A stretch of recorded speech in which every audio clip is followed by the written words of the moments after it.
Ketawa.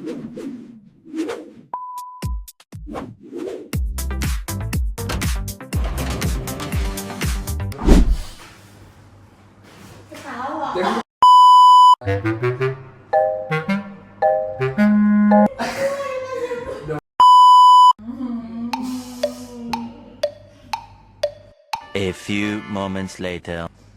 Boleh pulang nggak?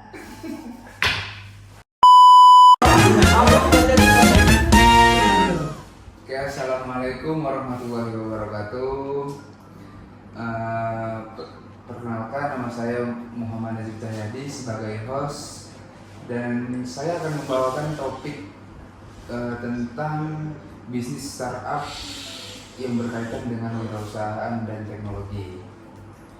Saya akan membahas ini bersama rekan saya. Boleh perkenalkan, Mbak? Halo semuanya, nama aku Rahmani Firmari. Hari ini aku bakal dampingin Nazib buat bahas tema startup yang berkaitan dengan teknologi dan wirausaha. Bisnis apa yang kamu mau buat dari topik tadi? Kalau untuk tema bisnisnya mungkin aku akan berkaitan dengan lingkungan. Itu aku punya ide bisnis atau nama bisnis yang berjudul Konektra. Konektra adalah inovasi teknologi canggih yang menggabungkan tempat sampah konvensional dengan sistem IoT. Sensor IoT akan mendeteksi tempat sampah mana saja yang siap untuk diangkut. Bersama Konektra, wujudkan smart city, wujudkan smart people. Konektra itu boleh dijelaskan, Mbak? Konektra itu sebenarnya singkatan dari koneksi truk dan kota. Jadi aku ingin bisnis ini tuh bisa terkoneksi dari beberapa segmen sekaligus. Tujuan kamu membuat bisnis ini apa? Tujuan aku bikin bisnis ini sebenarnya masalah lingkungan itu udah menjadi masalah yang sangat luas. Apalagi di Indonesia masalah sampah, berantakan, segala macam itu sering terjadi. Terus dengan adanya campaign yang berjudul SDGs atau Sustainable Development Goals yang nantinya di 2030 itu bertujuan untuk mencapai kemampuan bagi seluruh manusia. Jadi menurut aku ide bisnis ini sangat cocok untuk dinamika global sekarang. Menarik ya, Mbak ya. Dari pendapat kamu tadi, analisis strategisnya apa? Oh ya, dari statement aku tadi, analisis strategis untuk ide bisnis itu aku pakai dari Porter Finders, yang dimana yang pertama itu ada risk of new imbalance atau ancaman dari pendatang baru. Sebenarnya kalau ancaman dari pendatang baru itu dinilainya sulit ya, karena kami kan menggunakan sistem IoT. Sistem IoT itu untuk dikembangkannya sebenarnya agak sedikit sulit, bukan agak sedikit sulit, yang sangat sulit sebenarnya. Jadi untuk pendatang baru yang datang itu memerlukan investasi modal yang besar dan juga R&D yang matang, baru bisa istilahnya bersaing dengan kami. Yang kedua itu ada bargaining of buyers, ya dari pembeli. Dari pembeli ini aku nilainya sih medium ya, karena target pasar kami itu adalah pemerintah. Jadi bisnis kami itu bisa bisnis to bisnis atau bisnis to government, yang dimana nantinya customer segmentnya itu adalah pemerintah. Jadi yang beli produk kami itu pemerintah. Nah, karena pemerintah itu termasuknya kelompok kecil, jadi kita dapat bernegosiasi dengan mereka. Negosiasi harganya juga nggak terlalu banyak pertimbangan gitu. Terus selanjutnya bargaining of suppliers. Kalau suppliers itu tergolong rendah ya, karena IoT itu sekarang penyedia IoT udah banyak. Jadi dari kami sendiri kalau mau memilih sistem IoT yang mau dipakai di mana itu lebih banyak pilihan. Kecuali kalau kami ingin mengupgrade sistem tersebut menjadi lebih profesional. Terus yang terakhir itu ada yang kedua dan terakhir ada threat of suspicious product atau ancaman dari produk yang serupa. Itu sebenarnya sangat tinggi karena terlebih lagi masyarakat Indonesia itu selalu punya pemikiran untuk menggunakan hal yang sama dari dulu sampai sekarang. Jadi kayak kultur itu udah kayak melekat banget. Jadi mereka mungkin akan tetap memilih untuk menggunakan cara konvensional, yaitu pengangkatan truk sampah misalnya setiap hari Minggu kayak gitu. Cuman kan sekarang itu trennya udah smart city. Kalau misalnya kita terus-terusan pakai cara lama yang udah apa istilahnya udah usang, itu kita nggak akan maju-maju kayak gitu. Nah terus yang terakhir itu ada recovery among competitors. Menurutku itu tingkatannya medium, karena untuk seseorang pengusaha bisa menyaingi kita itu balik ke sering aku yang pertama tadi, perlu investasi yang besar dan R&D yang matang. Jadi tantangan dalam strategis kamu tadi itu adalah ancaman konvensional ya. Terus bagaimana kamu menganalisis SWOT itu? SWOT untuk bisnis ini yang pertama strength-nya, kekuatannya, karena kita first mover. Jadi sebenarnya ini adalah peluang bagi kita juga untuk menjadi pasar pertama dalam penggabungan beberapa komponen sekaligus. Yang kedua ada weakness-nya.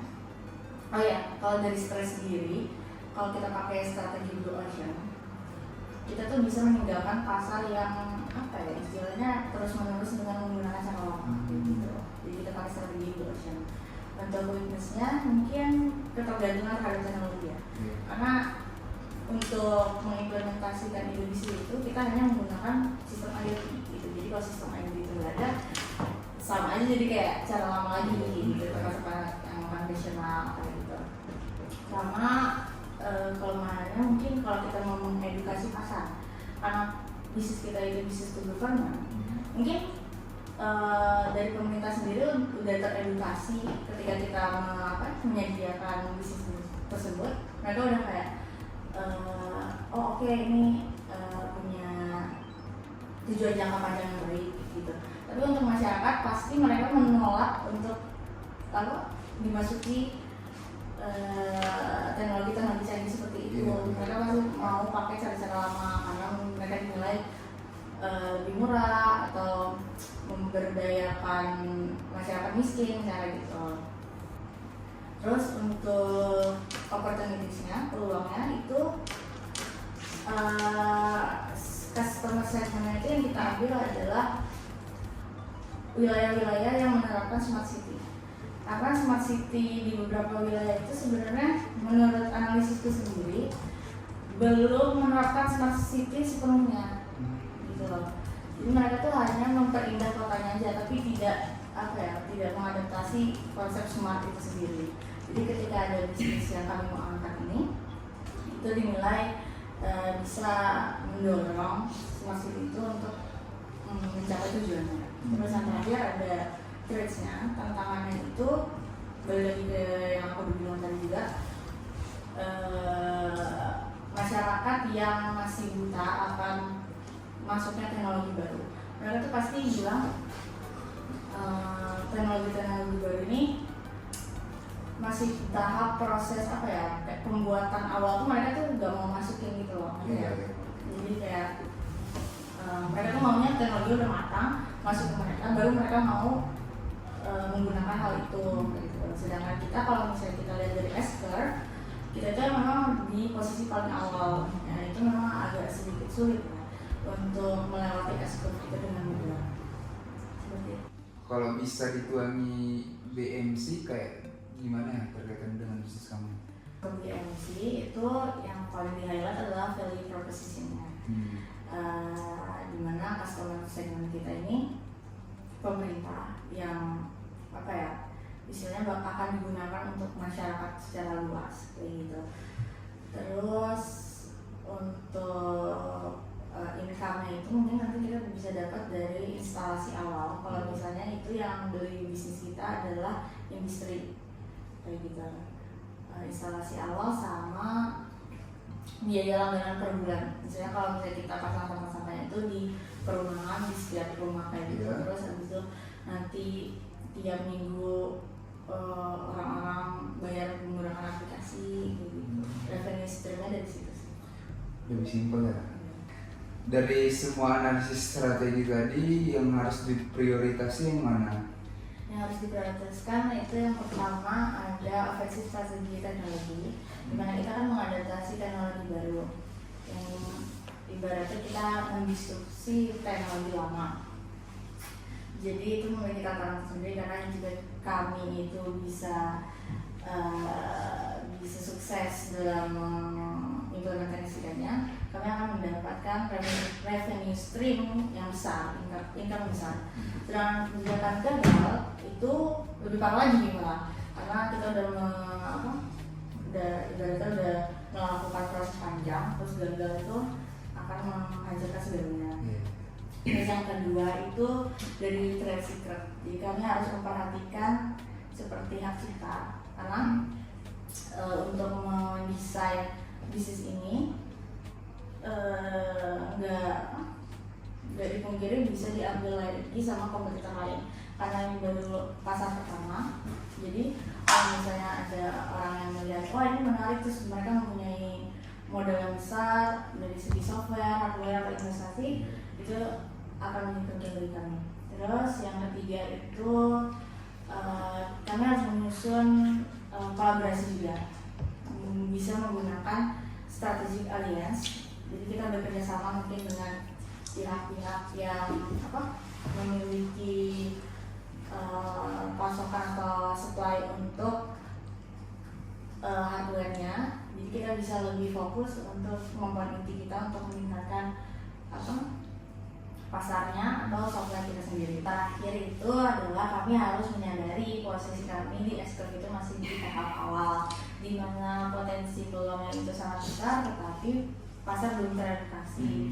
Dari sistem IoT ini kan masih perlu pengembangan, penelitian lebih lanjut untuk mengimplementasikannya. Terus tujuan bisnis kami itu untuk menjadi pemimpin pada pasar yang belum ada saingnya, seperti itu. Jadi diharapkan dengan kemampuan yang matang dan usaha yang matang, kami bisa mewujudkan visi-misi strategis kami. Oke, jadi itu dia teman-teman obrolan kami dengan tema bisnis startup yang berkaitan dengan wirausaha dan teknologi. Semoga apa yang kami bahas bermanfaat sama teman-teman. Baik, terima kasih Mbak Mari waktunya. Assalamualaikum warahmatullahi wabarakatuh.